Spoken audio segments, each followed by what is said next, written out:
So we went over loading the apartment lay. Now we're going to go over deploying it. It's a 3-man operation, 3 different positions.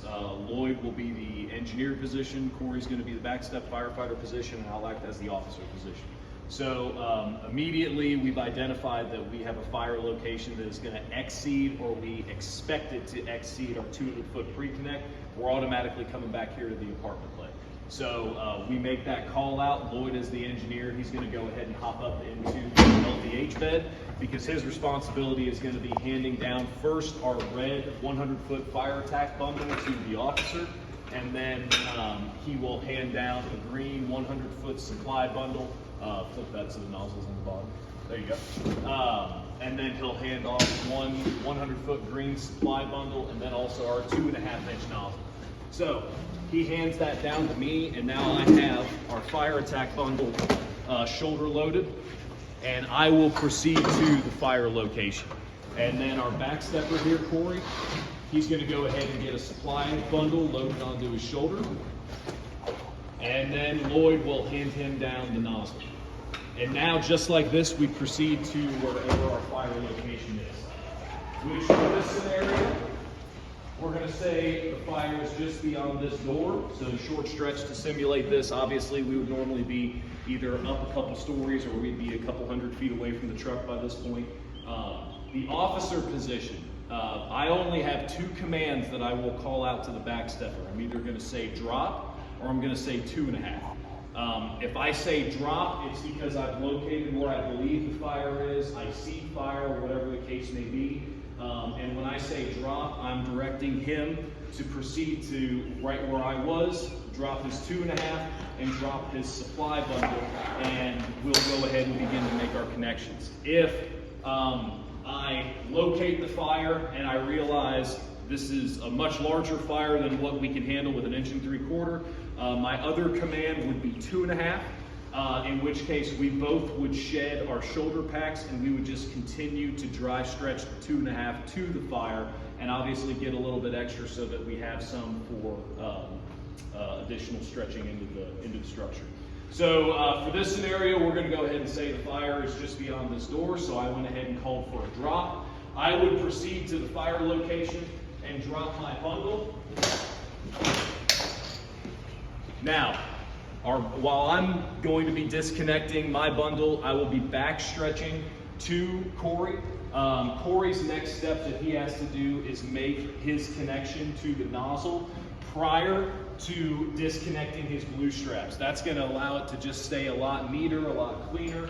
So he will go ahead and break his tip off of his 2.5-inch nozzle.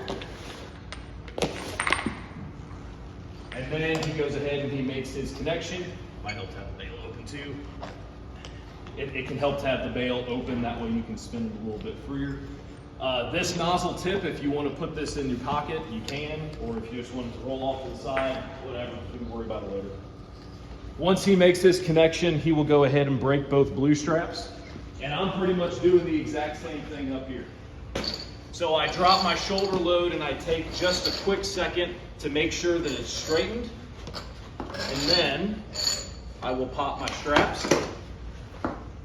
One thing that I did not do that you could do to make this easier is make sure that you drop it with the buckles facing up, because that's going to allow it to be a lot faster of deployment. I make sure my straps are out of the way. And now at this point, I back stretch to Corey. Just a couple bites of hose.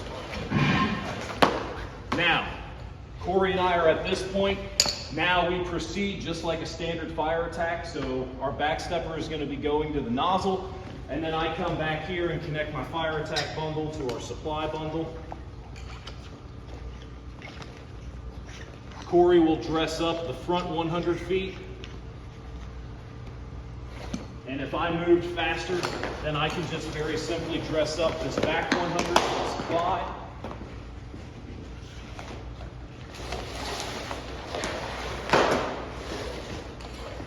And then I can bring our couplings up to the door. And now we're ready to proceed with our fire attack as we normally would.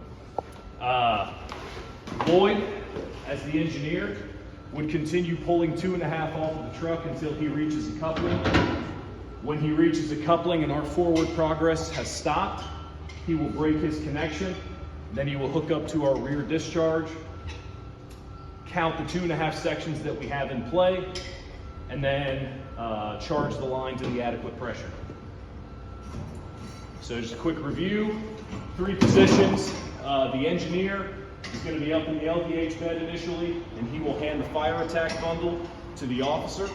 The officer position will proceed to the fire. He either calls out a drop, which indicates the backstepper, who will have a 100-foot supply bundle and a 2.5. If he calls out a drop, backstepper drops both and begins to make the connection. Officer proceeds to the fire, drops, back stretches, and then backstepper and officer switch positions. The other possible call out would be a 2.5, in which case we just shed our 100-foot bundles and continue stretching 2.5 to the fire. So that's the apartment lane.